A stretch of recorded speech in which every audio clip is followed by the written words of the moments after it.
Good afternoon, everyone. Thank you so much for joining us. My name is Katie Rowley. I'm with the NOAA Central Library as an outreach and reference librarian, and I'm going to be joined on this by Jenn Fagan-Fry, who is NOAA's IR manager, institutional repository manager, and Sarah Davis, who is our senior bibliometrics librarian.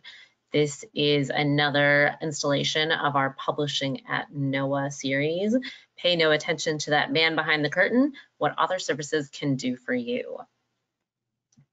And I'm going to kick us off with research services. So first up, what can we do for you? And it turns out we can do a lot. So we're going to talk about all of those various pieces that we can do for all of our authors at NOAA over the course of this presentation. But first, I'm going to talk about our research services. So authors at NOAA spend an incredible amount of time in the field, doing literature reviews, doing the writing, just doing the research. And we want to make sure that you have the support and the tools you need to be successful. So this graphic may look a little small, but don't worry, I'm going to walk you through it. Our research services kicked off about 3 years ago with the express purpose of helping NOAA researchers get at the literature they need. It's a little bit confusing. NOAA has a lot of different subscriptions to different journals, different databases. Not everyone knows all the ins and outs of the internet and the archives. And that's really the librarian's job, that we want to help you, because we know where to find this information. So step one really is really up to you. You know, you have to have the research idea. You have to identify maybe a literature gap that you have in a report you're writing. So you have this idea. And then the next step is also you have to reach out to us. We have a research request form. You can find it on our research webpage. So you just go to the library.noaa.gov under research tools. Under services, you're going to find research services. So go there. There's going to be a form for you to fill out. You can also email us anytime, library.reference@noaa.gov.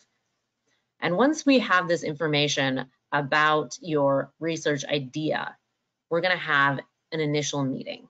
This is going to review your topic. We're going to talk about scope. We're going to talk about your timeline. We're going to talk about how you're going to use this and who's going to use this in the future. And then we're going to provide you a number of end products that we can give you. So say your project is very niche, it's very small, but it's intensely important to you that you get, this literature. So maybe all you want is an EndNote library. I'm going to talk about EndNote in the next slide, but maybe you just want an EndNote library. So with that, we're going to say, great, we're going to go do the research. We'll give you an EndNote library with full text. Other times you say, you know what, I want to share this with my colleagues. I want this to be a really broad thing. It would be great for my research and great for just, sharing if I have this in an annotated bibliography form. And we're like, that's fine, that's great. We will put this in an annotated bibliography. And we can also talk about doing maybe a web page if you think that's going to fit you better for your research, or maybe you need something more analyzed. We can work with you on those as well. So after this initial meeting, we're going to set you up with a researcher, someone on the library's research team. We're going to take those specifics, we're going to assign it to a researcher, and they're going to keep in close contact with you to clarify your scope, ask you any questions that come up during the research, and provide you updates. Finally, you're going to have a chance to review all the literature and the end product before we deliver it. So research services, hopefully, is this first step for all authors at NOAA. If you are doing research and you don't have the time to do this background deep dive, the library is here for you. The library would love to help. And next, since I already spoke of it, EndNote. So research services relies heavily on citation management. So the NOAA Central Library has a NOAA-wide license for EndNote. which as a citation management tool can be downloaded to your government desktop or laptop and a home computer as needed. You're going to need IT to complete that install. You can find this on the library's website. If you go to research tools, it's going to be right down at the bottom. So this management tool works in an online format through the database Web of Science. So if you have an account with Web of Science, it's going to be the same account you use for your EndNote account. So this is NOAA-wide, Web of Science is NOAA-wide, EndNote license is NOAA-wide. So this online component of EndNote allows you to sync your library, your EndNote library, from computer to computer. So if you have EndNote on your desktop at your workstation, but you are now working from home and you have your laptop, you are going to log in. You're going to download EndNote. You're going to log in as the same username as you use for Web of Science and for EndNote at your workstation on your laptop, and you're going to sync those libraries. So everything you have at your workstation is going to also be on your laptop. This also means you can share a library between colleagues. So say you're working on a project and one of your colleagues joins that team and they need to be on the know of what literature you guys have already found and reviewed. So you're going to share that library with them. So EndNote also allows some really cool things. It allows you to annotate and highlight within the papers that you have in the library. You can group everything in different ways. You can create smart groups. So EndNote will do the searching for you whenever you add material to the library. It's going to search that whole reference and it's going to say, oh yeah, it belongs in this group because you've set up a smart group to search each incoming reference for certain keywords. It also can create bibliographies, can create text files, and it works with Microsoft Word as a feature called Cite While You Write. So if you're writing something and you need to be putting in different styles, APA, Chicago, whatever style you're using, it can be plugging in your references as you write. So the library offers trainings at regular intervals on EndNote. But if you want to take your training into your own hands and at your own pace, you can visit the EndNote's training website. I have it linked here, and we're going to share these slides after the event. But their website is much more thorough, and you can really ask the detailed questions that you have.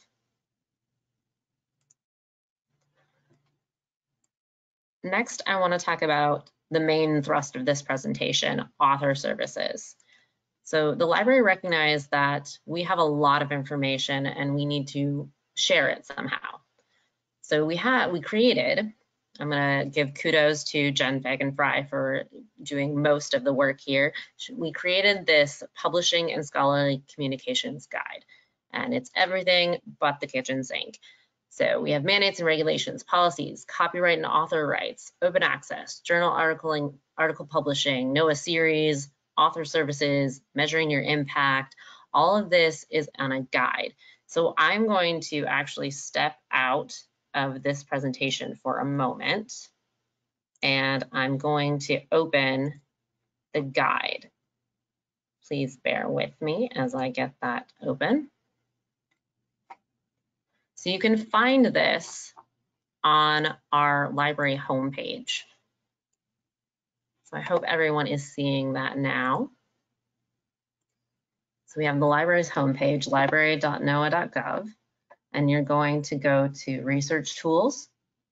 This is where you can find EndNote, as I was talking about. You're going to go to our subject guides. Our subject guides, you're going to scroll down to our Publishing and Scholarly Communications Guide. Once in here, all of those bullet points are going to be different tabs. So we're going to be talking about open access later on in October. It's Open Access Week, October 19th through the 25th. And if you want to know more about open access, here's more information. What it is, determining journal's level of open access, what is Creative Commons information. If you want to know more about copyright and authors' rights, we've got some information here, sorry. And we have some author services information. NOAA has a publications group. We have information about DOIs, citation management. All of that is here in one place in this Publishing and Scholarly Communications guide. I'm gonna turn it over to Jenn Fagan-Fry right now to see if she has anything else she'd like me to point out on this guide. Thanks, Katie. No, I don't think so. Just the fact that the publications, this guide actually came about due to our work with the publications group. Most of the librarians, not just in Central, but across the NOAA network of libraries, participates in this publications group where we talk to, we have people that are authors, we have technical editors, leadership management that participate in this group. And one of the things that came out of there was those folks were asking for one place to sort of locate all of this information, whether it was NOAA mandates on publishing, whether it's administrative orders, Department of Commerce orders, the NOAA PAR plan, how to handle copyright and author's rights when you're submitting to a publication, those sorts of things. So that's where this guide came from. And that's part of the reason we're doing this presentation today, is just to highlight a lot of the things that we've put together in one place for everyone to access them. So specifically, we're focusing today on the Author Services tab, but we really hope everyone goes to this guide and checks out all these sections. So Katie, if you can jump back into our presentation. And while she does that, within that Author Services tab, there are a couple sections that sort of overlap a little bit, and we're going to talk about them right now. So journal selection and analysis. So in the guide, we have a section about open access, and you're going to find some of this information there. And when we talk about open access, we would be remiss not to mention predatory publishing. And earlier this year, I did a presentation in this same seminar series about predatory publishing, what it is, how to determine if a journal is a predatory journal, and some tools that we have. So within our author services section, we have links to not just our predatory publishing guide, which is a separate guide, but we link the two together, but also a listing of some of these tools. So, and we'll get to those in a second, but in addition, we also have a listing of sort of the qualities of a reputable journal, things to look for, how you can identify them via red flags or things that may just look a little off kilter for you. Can you go to the next slide, Katie?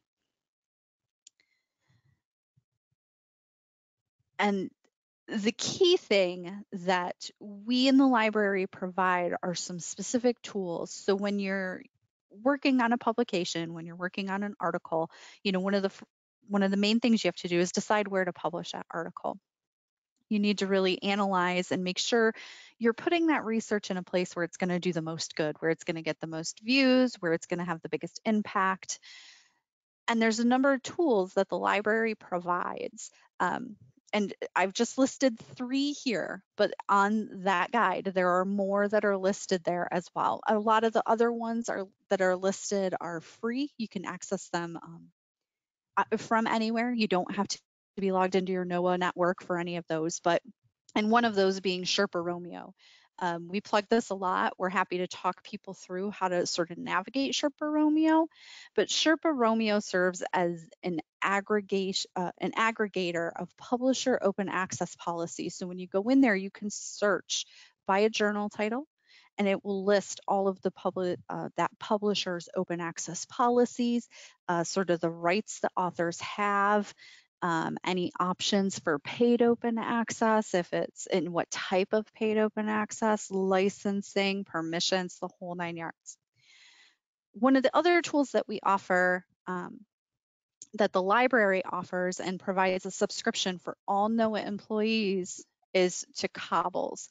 To access Cobbles, you do have to be logged into the NOAA network, so you do have to log in via VPN. It is accessible through the Publishing and Scholarly Communications Guide, but also through the NOAA Central Library's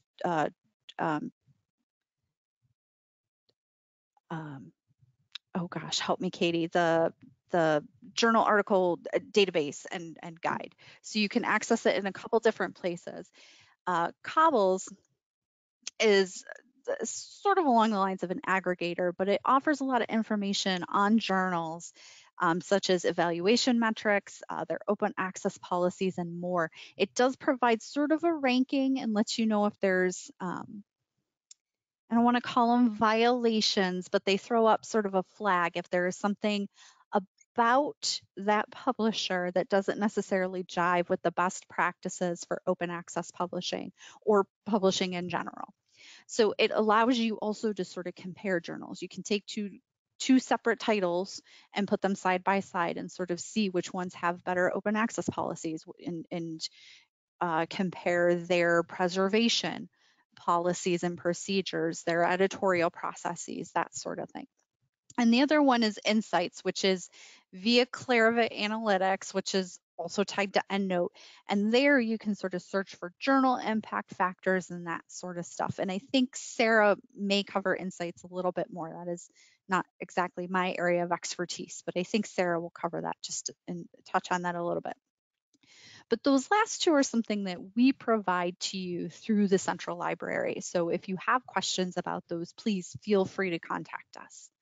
You can move to the next slide, Katie. So the next thing I wanted to talk about is digital object identifiers, or DOIs. If you are unfamiliar with what those are, a DOI is a persistent and unique identifier that is linked to a particular object, in this instance, a publication. So the NOAA Central Library will assign DOIs to NOAA-produced publications. So when you submit to a journal, they will provide a DOI for that article. But if you're writing a tech memo, say, or a tech report, the NOAA Central Library can help you establish a DOI for that publication. We automatically establish DOIs for all tech memos that are submitted to us, but we will mint, it's called minting, DOIs for other eligible NOAA publications. We do only mint DOIs for publications that were produced after 2015 at this point in time. If you have more questions about it, you can feel free to contact us. As I said, we do automatically assign DOIs for tech memos. However, if you don't have a tech memo, but you'd like a DOI for your item, what you can do is submit a DOI request form. And we've linked it here. There are links to this from the NOAA Institutional Repository homepage. We have it in a couple places on the NOAA Library website, and you can always email the library and we can get you the link for it if you can't find it in any of those places. So there's two reasons you can utilize the DOI request form. One is it is not a tech memo, and you'd like to request that we have a DOI or that we mint a DOI for that publication. Or if you would like to embed your DOI in your document, by embed we mean place the DOI on the cover page of your document, you would need that ahead of time before you submit it to the repository. So you can request that prior to submission to the repository, embed that DOI, and then submit the document to the repository. All DOIs that we assign will not be made quote unquote live until the document is submitted and processed with the NOAA Institutional Repository. In the end, once your document is live, all DOI links do point to that document in the institutional repository. On average, from the time that someone submits a document to when we get it into the repository and the DOI is live, it's about 2 weeks on average.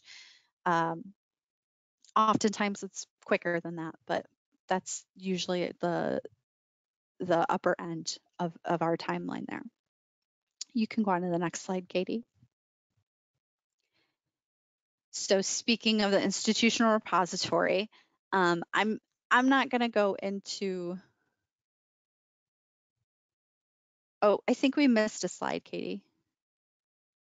There we go.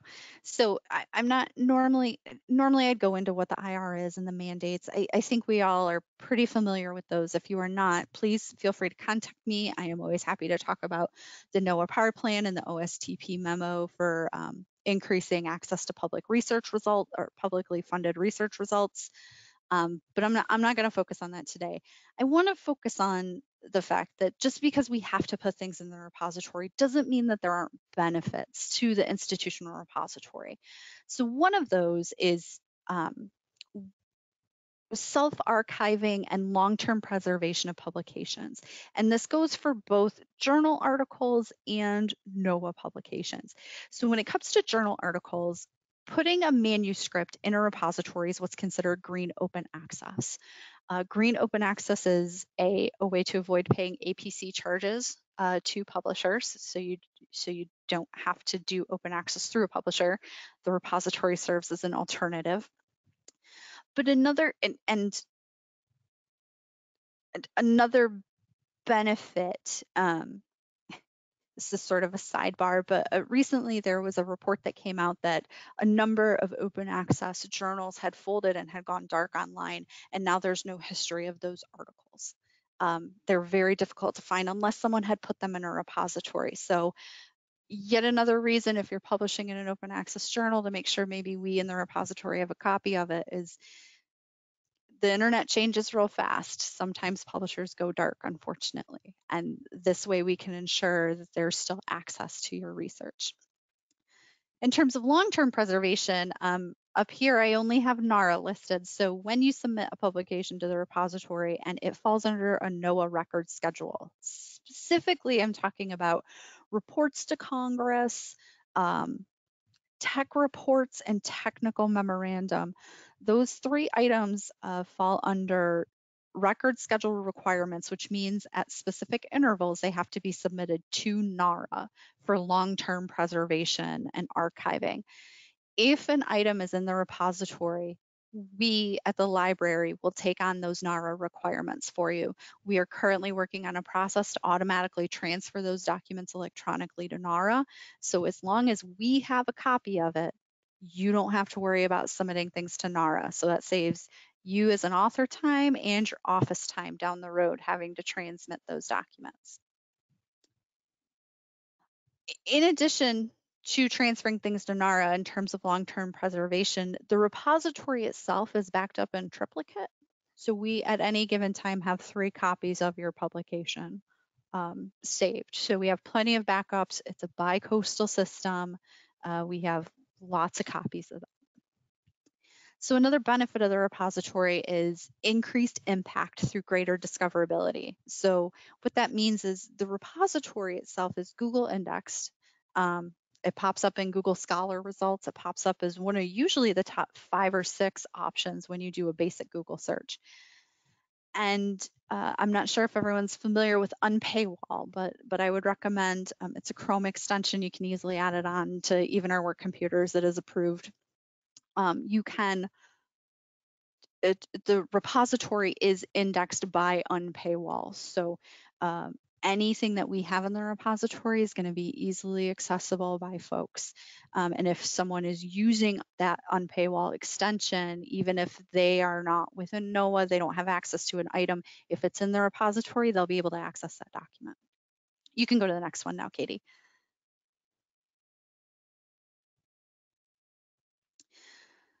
So we also offer some services related directly to the repository. So not just that the repository itself is a service, but also we have services for the repository to make life a little bit easier for authors. And the main one and the most recent one that we've added in is Section 508 remediation services. This is for journal article manuscripts only at this time. So if you are going to submit a journal article manuscript to the repository, normally we would ask you to make sure that that manuscript is 508 compliant.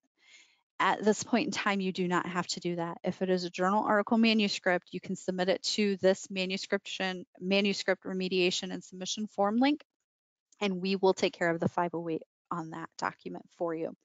Essentially, you send it into that and you're done. You're good. You've met your PAR mandate, and we will take care of everything for you. We will do the 508 and we will get it into the repository. This service is available for all NOAA employees and contractors, obviously any NOAA author, including our CIs. Our CI partners are able to take advantage of that 508 remediation service for manuscripts.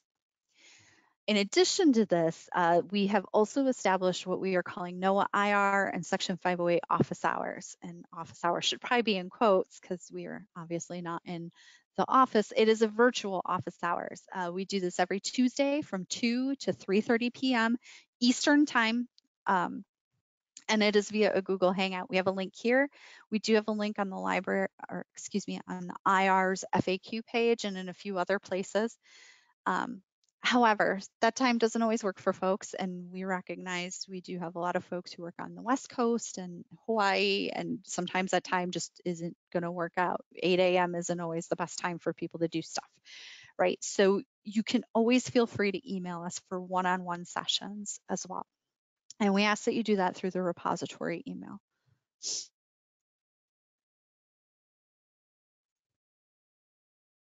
And with that, I'm going to actually toss it over to Sarah Davis. Hey, thanks, Jen.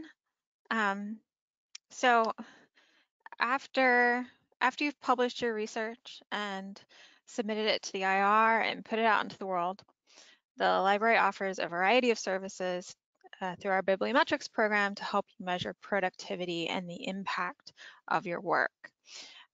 We do analysis at the office and program level, which some of you may be familiar with, but we also offer individual researcher reports and can analyze the impact of individual articles and to some extent individual NOAA publications. We're developing that ability. You might have seen one of the reports we produce, but we also provide publication lists and data sets if you want to do the analysis yourself, and visualizations that you can include in reports, presentations, outreach and promotional materials, and for lab and program reviews. And we really love working with people on getting whatever they need from us. We also do offer any sort of training on insights, Web of Science, and EndNote to help you track your own publications as an individual or an office and gain insight into those. We have a lot of tools available. We have these subscriptions, and we are here to help you figure out how to use them. Next slide, Katie. So this is just a visual of what a lot of these look like. We make some, very standard NOAA boilerplate looking reports. We can make them in PDF 508 compliant in order to put on the website if you want. They're delivered with the data behind them and any sort of background knowledge you need. We produce a whole variety of charts and graphics, including world and state maps where applicable. We can make network graphs illustrating collaboration of your office with other NOAA offices or with other institutions and agencies. And then we create these nice, colorful impact reports for individual researchers, and we can do something similar for individual articles as well. Our contact information is down there. We have a Bibliometrics account.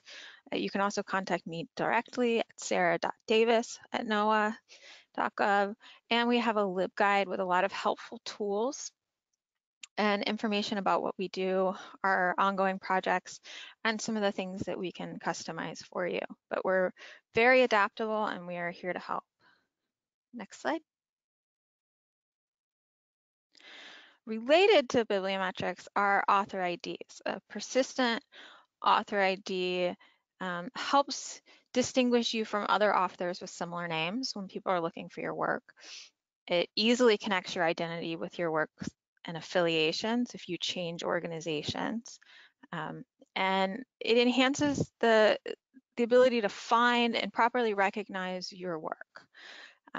There's two common ones. There's several different kinds of author IDs, but ORCID ID and Research ID, which is from Web of Science, are two great ones, and they're easy to set up and interoperable. So once you set one up, it's very easy to set the other one up and keep them updated that way. We recommend registering for one or ideally both IDs and keeping them up to date with all your publications and presentations as you do them.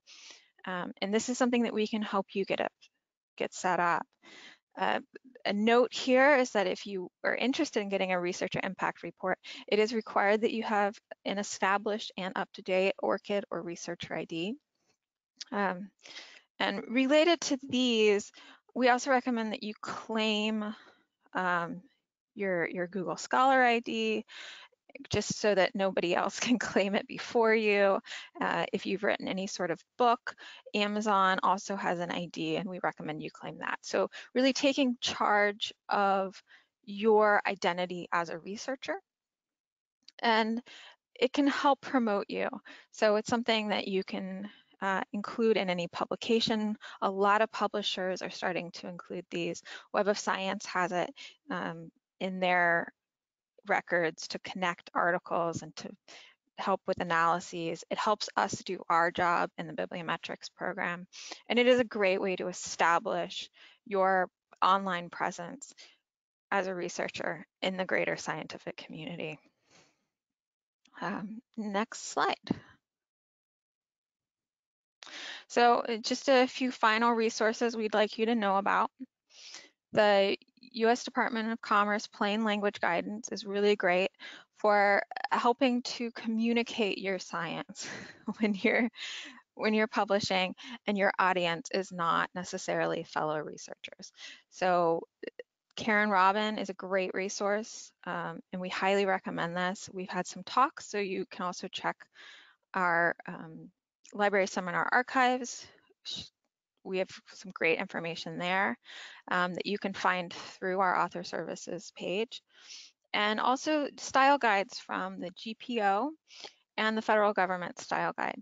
So whatever you're communicating, these are excellent resources for standardizing your language, for communicating effectively, and meeting all the guidelines that we are supposed to be following. Next slide. So that's actually the end of all our new information, and we're going to get to questions in a second. But I want to advertise our next seminar, You're So Money and You Don't Even Know It, which I will be talking more and in a lot more depth about bibliometrics and research evaluation and what we can do to help you measure your impact and measure the impact of your research. So we'll be defining a lot of the terms that I talked about here. We'll be talking about the benefits of doing research evaluation and of using those author IDs and taking control of this, and the services that we can offer you to get you started on that. So if there are any questions, now is a good time.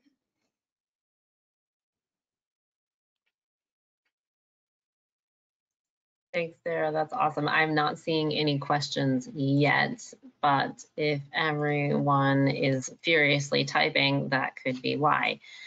So if you want to pop those questions into the question panel or your chat panel, we would love to hear from you. Either Jen or Sarah, you want any kind of reminders, tips, or tricks? If not, we do have one question. Sure, go ahead with the question first.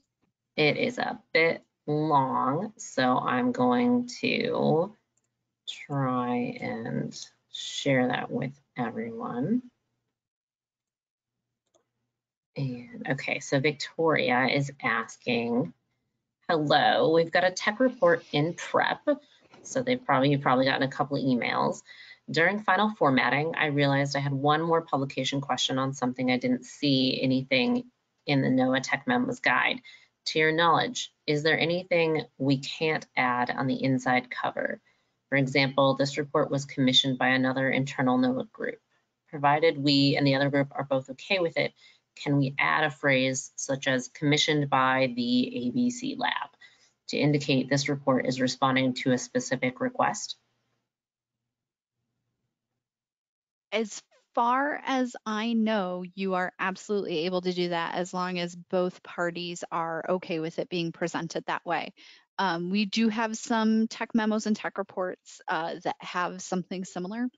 some sort of acknowledgement about, you know, this particular lab commissioned this from this office or something like that. So it is not unheard of.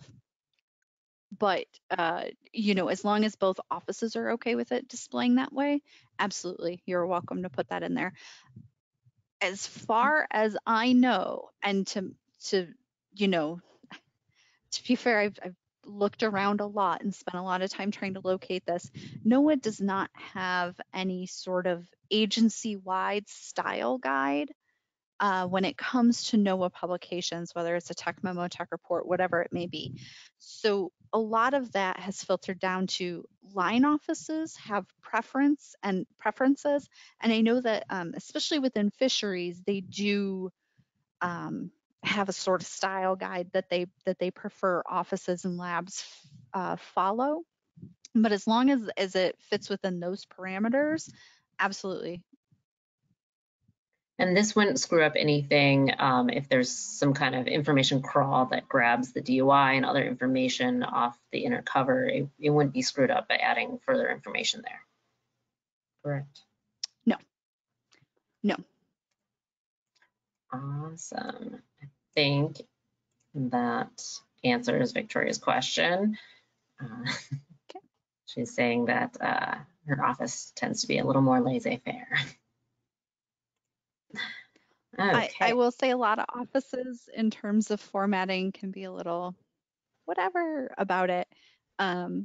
So yeah, as long as your office is okay with it and the main office and the office that did commission the work or vice versa, however that was, I'm sorry, I don't remember exactly.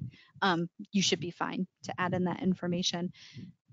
And I will just say to everyone, if something pops up, if you're looking through that guide, if you need help with something that you don't even see on that guide, I would ask that you please contact us either through the IR directly, through the Bibliometrics program, or through just the library in general at library.reference.